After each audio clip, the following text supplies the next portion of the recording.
irrigation. So, baka kasi mamaya ipagbabawal nila po ulit yung paggamit ng water. So, gusto namin pong palakihin yung mga, yan, itong mga laurier tawag dito. Ewan ko ang tawag nito sa Pilipinas. Yan. Kaya medyo, pina-profit namin na pwede pang gamitin yung water.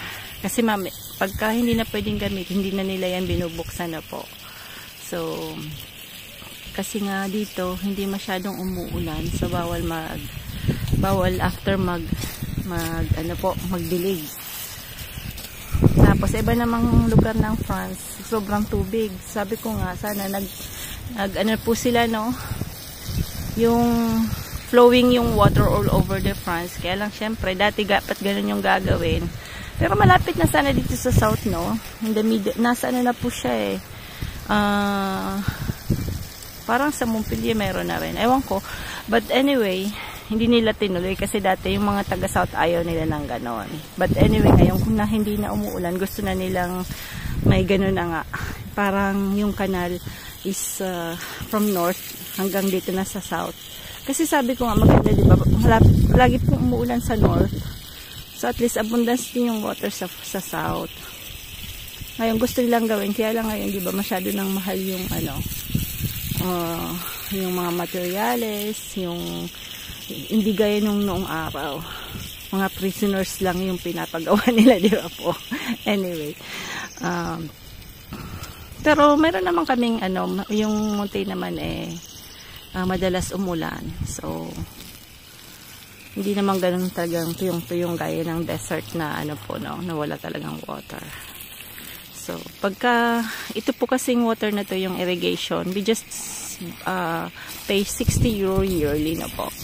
So, it's really parang iba yung connection niya na po. Wala po siyang metro. Basta 60 euro lang yearly yung babayaran mo. Yun yung mga ginagamit ng mga agriculture, yung irrigation na yon. So, tinanong din nila yung mga residents kung gusto po. Kasi siyempre pag mayroon po kayong pool, gaya namin may swimming pool kami, napaka po yung tulong, malaking tulong po sa amin, no? Kasi kung gagamitin namin yung water from the faucet na may metro po, sobrang mahal. Pagka siguro 300 euro yung pagka finul namin yung swimming pool. So ayan. Anyway, ayan, dilig-dilig tayo today. Pero mamaya po may pasok ako. Ayan po tayo sa kabila.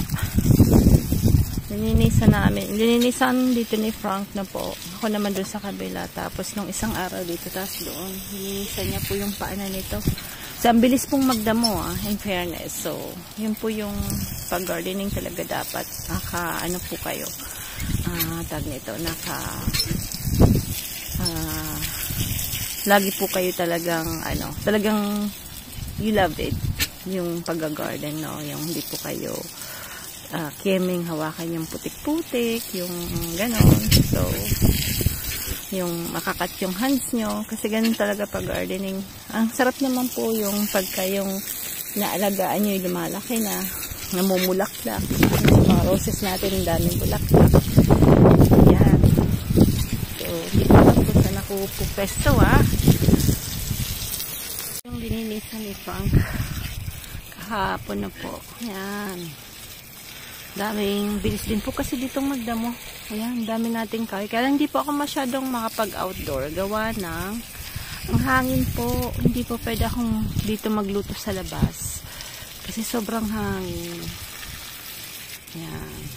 Ang dami sana nating kahoy. Ayan po. Pero hopefully, siguro hindi naman lagi-laging may hangin na po. Makakapag rin tayo. Makakapagluto rin tayo sa labas. Anyway. Yan, ito pa kasi mga bago po naming tinanim. So, kailangan pong alaga talaga sa dilig. Kasi dito, tuyong-tuyo sa amin, Baka mamaya, pagbawal na yung pagdidilig. Asparagus. Dinagala yan sa asin. J'habite chez mon fils. Dabit. Dami pong natira. Pag nandito po sila, ma'am, dami namin tira, no? So, yan, tira. Sabi ko, may manok pa.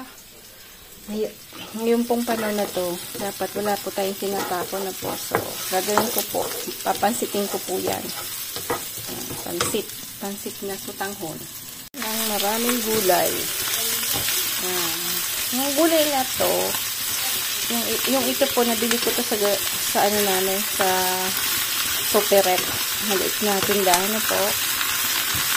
Ganda kasi, sabi ko, bigyan ko na. Tapos yung boss ko po, binibenta niya yan per piece. Kasi yung iba po, binibenta nila per kilo. So, ang mahal So, ito, $2.99 lang per piece. Yung iba, $2.99 per kilo. Pag malaki po yung repolyo, yung Baggy Pechay, minsan po mag 2 kilos yon. So, almost, diba, sobrang mahal. Mabigat din yan, May tubig ba? Ayan. Kaya lang sila po, mas gusto po nila luto-luto yung, yung gulay. Ayaw nila ng, gusto nila lupayot yung gulay nila, mom and dad. Kami naman gusto namin crispy.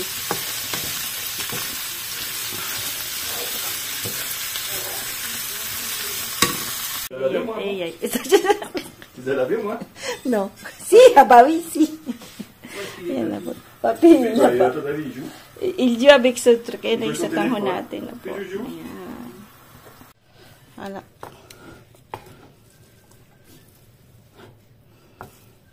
Yan na po. Ayan na, lagay natin. Pambilis lang naman ang satanghon, no? Yan lang. Mamaya natin to medyo dry na kunti. So, mamaya ko po to papagandahin. Kasi 10 o'clock pa lang.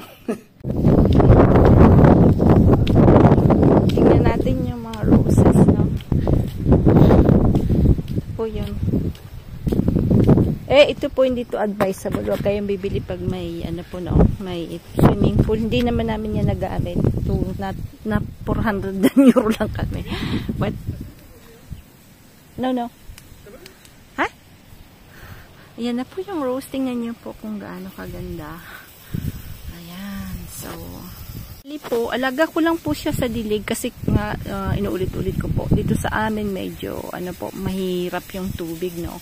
So hindi po umuulan actually. So but we have some irrigation. So ayan nga si Franklin, nilinisan niya yung chicken po, no. Kasi gusto naming mag-push yung grass doon sa kulungan ng mga manok. Pero yung mga manok po lagi pong lagi po silang liliwaliw dito sa garden namin. Kasi medyo malaki din naman po yung garden. Ayan, medyo mag-garden din. Malaki-laki din po yung garden hanggang doon po sa harap na po. So, ang wala lang po silang access doon lang po dyan po yung namin yung vegetable garden. Hindi po sila pwedeng pumunta kasi kinakalay-kay nga nila ng kinalakay-kay yung mga halaman natin, no, yung mga gulay. So, hindi po pwede silang pumunta. Siyempre, pag may mga bago po akong talagang kakalekay nila. So, dito, nagkakakalekay din sila. So, winawalis ko na lang po yan. Ganyan talaga. Pag tatlo lang naman po yung manok. So, hindi naman ganun kalaki yung nadi-destroy nila, no?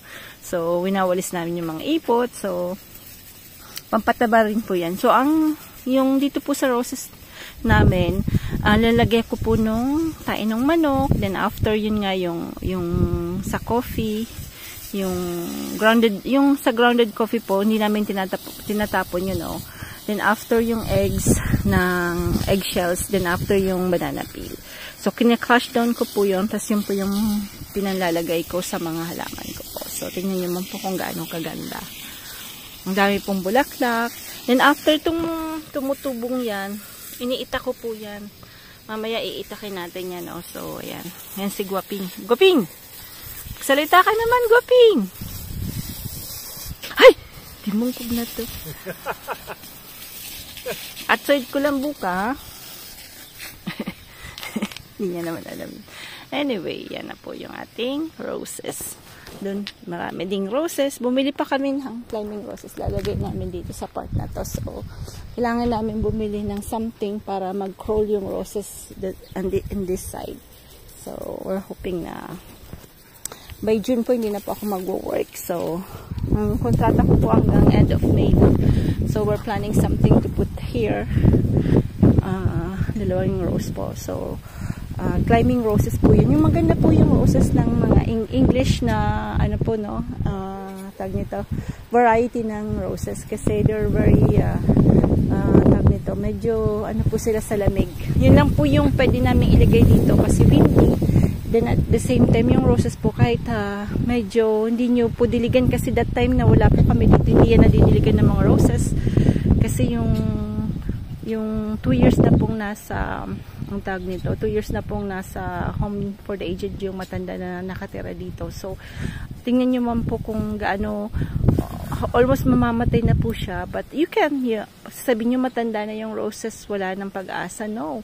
So, you can still give some organic fertilizer. Ayan po. So, nung unan, talagang tuyong-tuyo na siya. So, ang roses naman pagbuhay po siya, bigla pong tutubo kahit dito sa may tabi niya, tutubo na lang po siya. So, that time po nang pumunta kami dito, ano na po siya, almost di na siya ganun kaganda. But dahil lang po sa tayo ng manok, sa pagkikare, tingnan niyo po kung gaano ka-blooming ulit. Akala mo bagong lagay lang, but it's really an old plant na po, na matagal na pong inilagay nung may-ari dito. So, ayan. Yung mga manok. Kasi mahangin pa plant. It's almost like almost 1 week that's very windy. So, it's really, oh my God, it's really Caspi.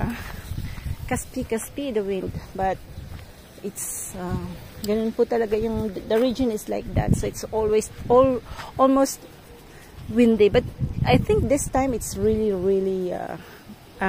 nagtagal po siya, no? So, tingnan niyo po kung gaano ka-windy. Ito na po yung garden. I mean, the sitaw is really bursting out. Ito na po. Kaya lang sa daming napugutan. Pugot yung iba. So, magtatanim tayo ulit. Ngayon, try hanggang tumubo. Ayan po. Yun po yung garden natin. So, off po ako today, but I have a dentist. Mamasakar na naman tayo ng ating dentist. Then, tomorrow po, pang ano po ako, pang hapon hanggang gabi. So, ayan. This weekend, may sa Saturday po ako all day. Ayan. So, yung sa advice din po sa vegetable garden, kailangan po may mga flowers din po to attract some bees na po para mag-pollinate po yung ano, natin yung sa vegetable. Kasi minsan, yan po yung din yung nagpo-protect sa mga halaman natin na po. So, ayan. So, to attract some birds, kasi yung birds kinakain nila yung mga insekto na nagpipinsala sa mga vegetable natin. So, yun po yung mga advice nila to bring to plant some aromatics sa vegetable garden. So, I try to mix that sa aking garden na po. Yung may aromatic po ako, may mga flowers na ganyan. Then after, I have some trees yan na maliliit pa lang po. Dito si gardener ko. Pinukulit ako eh.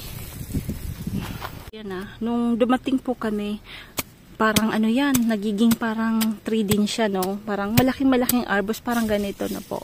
So, tumubo po siya sa paanan talaga ng ano po, tingnan nyo, ng roses. So, hindi ko po siya mapatay. So, ang ginagawa ko, pag tumutubong ganyan, inaano ko na po siya. Yan. Parang arbust siyang kuryas. Kuryas. Yan. Kuryas ba? So, yan po yung ginagamit ko. Yan. Dinlaganip lang, pero not enough. Yung pag nagdidilig po kayo, medyo matagal. Kasi tingnan mo si Frank, pinadaan lang, but yung bottom niya is not wet. So, pagalitan natin to. Pagalitan natin, tingnan niyo po. Pag nagdilig po kayo, medyo lunod-lunod din yun ng po. Tingnan niyo po kung gaano. Pinadaanan niya lang, so, very dry pa rin. So, uulitin ko yan.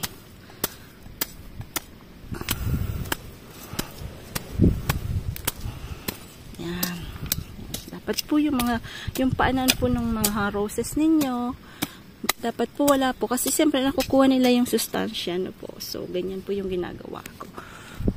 Tingnan niyo kung gaano kaganda ng roses. Yung growing roses is not very difficult. Hindi po siya gaya ng ibang very fragile na po. So, tae lang ng manok. Pag wala po kayong manok, kapitbahay, hingi po. Yan. Manure ng carabao. Carabao manure. Carabao baka. Yun. Pwede nga yung tae ng tao eh. Joke. Pwede naman yun. Kaya lang syempre. Yan. Ganun po kahangin. 1 week. Almost 1 week. Exactly 1 week in 1 week in 1 day. So, baka daw Thursday wala nang hangin. So, malamig pa naman po yung hangin niya. So, we're like 6 degrees outside na po. So, 6 degrees. We lose dati po 34 siya pagka yung under the sun. So, ayan, medyo sobrang hangin. Kasi gusto namin pong, yung Florida grow up very fast kasi syempre gusto namin na medyo magkaroon kami ng privacy. So ayan. So ito nga hindi na namin kinat. So we're trying this one to grow fast. Then after, yun nga, ang next project is to put the trellis na po ng climbing roses. So hindi namin roses variety ng English variety na po kasi medyo mas po siya, mas hindi siya fragile yon. Pag bibili po kayo ng mga halaman, titingnan nyo po kung fragile na kasi may iba tigok agad na po. So kahit minsan medyo mahal, but diba medyo magtatagal naman, so why not, diba? Yun po yung wag lang basta wow ang ganda. Minsan na ano po tayo sa sobrang ganda, kaya lang namamatay naman. Tapos maganda sa roses yung iba-iba pong kulay. So I'm trying to find some parang white na po. Medyo mahirap hanapin yung white. At dito naman sa amin napakamahal po. Yung isang puno is 45 euro. So medyo mabigat sa bulsa din na po. So sabi ko, bumili kami ng dalawa sa north. Sa north medyo mahal na nga yun kasi sa Louvre niya binili, sa Garden of the Louvre. Meron po sa Lens dun sa lugar nila ma'am. So ayan, maganda yung yung roses din. So dati po kasi bougainvillea yung hilig ko na po, but here I can't kasi yung bougainvillea po namamatay siya during winter. Hindi niya kaya yung lamig. So pero buhay pa rin. So kaya lang the thing is hindi sila walang buhay pag winter. So I want some plants na kahit winter meron pong leaves na po. So ito po yung bougainvillea natin, no? So surviving still, but ito parang tigok na. Violet po to. Matagal na po to sa akin. Sa limo tuloy. Kahit sa labas siya buhay, but here I don't think, pag ginanon ko parang na. Pag ganyan nyo po at wala nang green, patay na yan. So the only chance tutubo siya dito sa pinakapuunan niya, na buhay pa rin yung puunan niya, but we'll see. Ngayon po mga siguro June po, kung buhay pa siya, tutubo po siya. Kung patay, na po yung ating pasto. So tanghon na walang sahog na lang. Tira-tirang sahog. Ayan.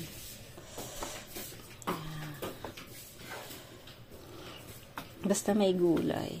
Tapos ito, ninit ko lang. Yan lang ulamin namin. Kasi ang dami pong matatapon pag nandito sila. Luto ng luto. Sayang naman po, diba? So, yan. Kainin din nila yan. Pag nagutom, kainin din nila yan. Nakain. Sel. Monsieur Sel, papi.